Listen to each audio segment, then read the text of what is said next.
हरिशंकर परसाई की कहानी विकलांग श्रद्धा का द्वार। अभी अभी एक आदमी मेरे चरण छूकर गया।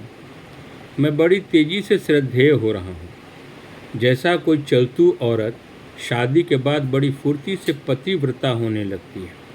यह हरकत मेरे साथ पिछले कुछ महीनों से हो रही है कि जब जब कोई मेरा चरण छू लेता है। पहले ऐसा नहीं था।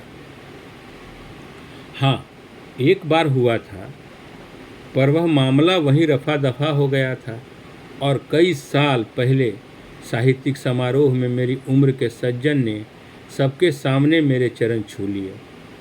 वैसे चरण छूना अश्लील कृत्य की तरह अकेले में ही किया जाता है, पर वह सज्जन सार्वजनिक रूप से कर बैठे तो मैंने आसपास खड़े लोगों की तरफ गर्व से देखा।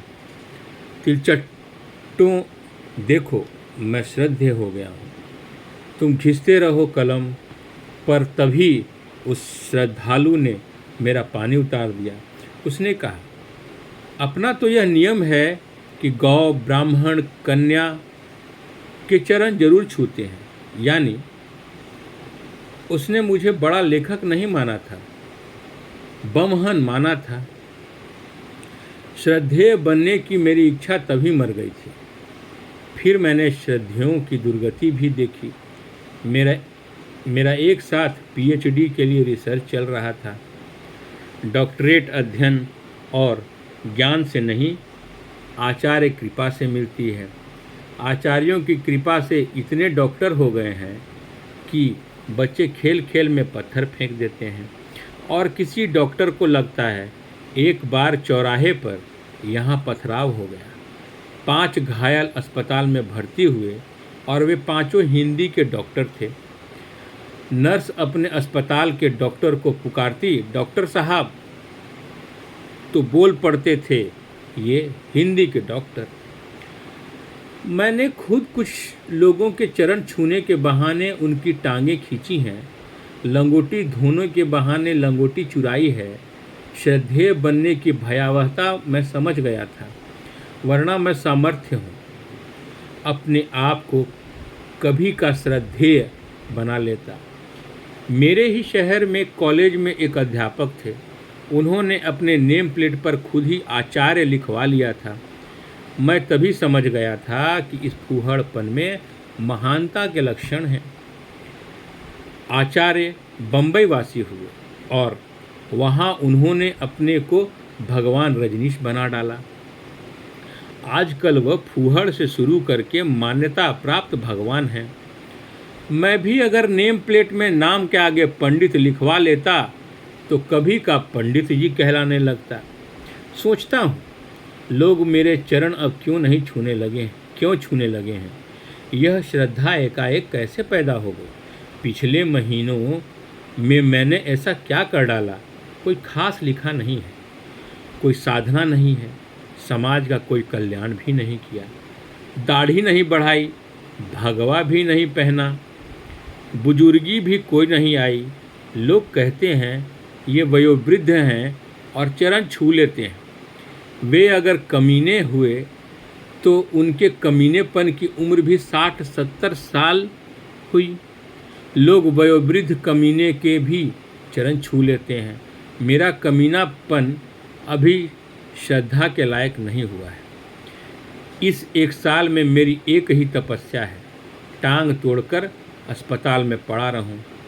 हड्डी जुड़ने के बाद भी दर्द के कारण टांग फुर्ती से समेट नहीं सकता। लोग मेरी इस मजबूरी का नाजायज़ फ़ायदा उठाकर झट से मेरे चरण छू लेते हैं। फिर आराम के लिए मैं तख्त पर लेटा ही ज़्यादा मिलता हूँ।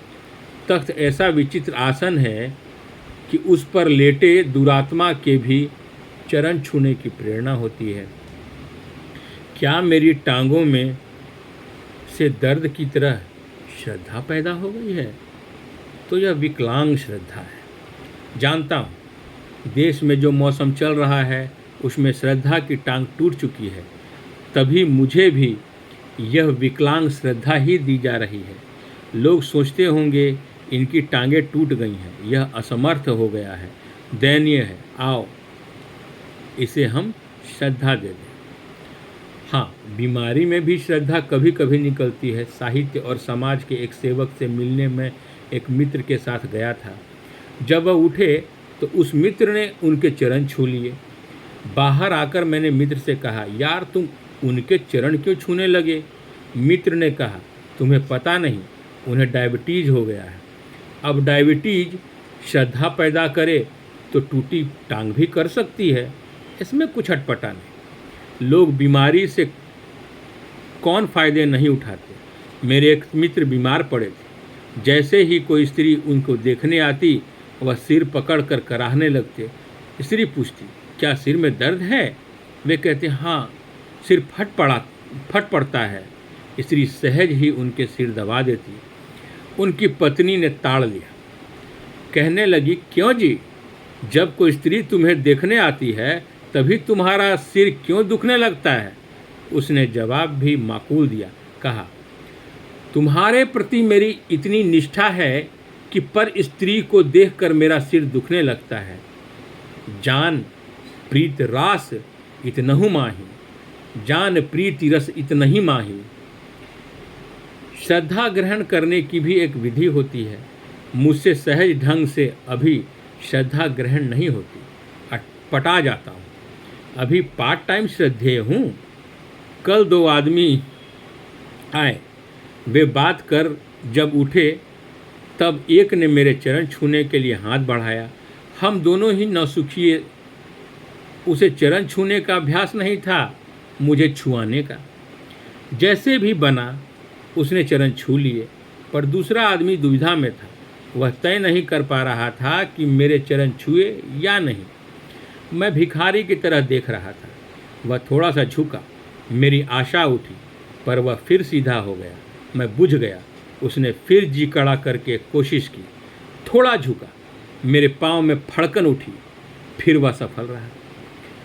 वह नमस्ते करके ही चला गया। उसने अपने साथी से कहा होगा, तुम भी यार कैसे टुच्चों के चरण छूते हो। मेरे श्रद्धालु ने जवाब दिया होगा, काम निकालने को उल्लुओं से ऐसा ही किया जाता है। इधर मुझे दिन भर ग्लानि रही, मैं हीनता से पीड़ित रहा। उसने मुझे श्रद्धा के लायक नहीं समझा। ग्लानि शाम को मिटी जब एक कवि ने मेरे चरण छुए। उस समय मेरे एक मित्र बैठे थे। चरण छूने के बाद उसने मित्र से कहा, मैंने साहित्य में कुछ सीखा है परसाई जी से। मुझे मालूम है वह कवि सम्मेलनों में हूट होता है। मेरी सीख का क्या यही नतीजा है? मुझे शर्म से अपने आप को जूता मार लेना था, पर मैं खुश था। उसने मेरे चरण छू लिए थे। अभी कच्चा हूँ। पीछे पड़ने वाले तो पतिव्रता को भी छिनाल बना देते हैं। मेरे ये श्रद्धालु मुझे पक्का श्रद्धेय बनाने पर तुले हुए हैं। पक्के सिद्ध श्रद्धेय मैंने देखे हैं। सिद्ध मकरध्वज होते हैं, उसकी बनावट ही अलग होती है। चेहरा आंखें खींचने वाली, पाँव ऐसे कि बरबस आदमी झुक जाए। पूरे व्यक्तित्व पर श्रद्धेय लिखा होता है। मुझे ये बड़े बॉडम लगते हैं, पर ये पक्के श्रद्धेय होते हैं। ऐसे एक के पास मैं अपने मित्र के साथ गया था। मित्र ने उसके चरण छुए, जो उन्होंने विकट ठंड में भी श्रद्धालुओं की सुविधा के लिए चादर से बाहर निकाल रखे थे। मैंने उनके चरण नहीं छुए, नमस्ते करके बैठ गया। अब एक चमत्कार हुआ। होना यह था कि उन्हें हीनता का बोध होता कि मैंने उन्हें श्रद्धा के योग्य नहीं समझा। हुआ उल्टा, उन्होंने मुझे देखा और हीनता का बोध मुझे होने लगा। हाय, मैं इतना अधम कि अपने को इनके पवित्र चरणों को छूने के लायक नहीं समझता। सोचता हूँ, ऐसा बाध्य करने वाला रौब मुझे ओछे श्रद्धेय में कब आएगा। श्रद्धेय बन जाने की इस हल्की सी इच्छा के साथ ही मेरा डर बरकरार है। श्रद्धेय बनने का मतलब है नॉन पर्सन अभिव्यक्ति हो जाना। श्रद्धेय वह होता है जो चीज़ों को हो जाने दे, किसी चीज़ का विरोध न करे, जबकि व्यक्ति की चरित्र की पहचान ही यह है कि वह किन चीज़ों का विरोध करता है। मुझे लगता है लोग मुझसे यह कह रहे हैं, तुम अब कोने में बैठो, तुम दयनीय हो गए हो, तुम्हारे लिए सब कुछ हो जाया करेगा, तुम कारण नहीं बनोगे, मक्खी भी नहीं उड़ेंगे। और फिर श्रद्धा का यह दौर है देश में। जैसा वातावरण है उसमें किसी को भी श्रद्धा रखने में संकोच होगा। श्रद्धा पुराने अखबार की तरह रद्दी में बिक रही है। विश्वास की फसल को तुषार मार गया है। इतिहास में शायद कभी किसी जाति को इस तरह श्रद्धा और विश्वास से हीन नहीं किया गया होगा। जिस नेतृत्व पर श्रद्धा थी उसे नंगा किया जा रहा है। जो नया नेतृत्व आया है वह उतावली में अपने कपड़े खुद उतार रहा है। कुछ नेता तो अंडरवियर में ही हैं। कानून से विश्वास गया, अदालत से विश्वास छीन गया है।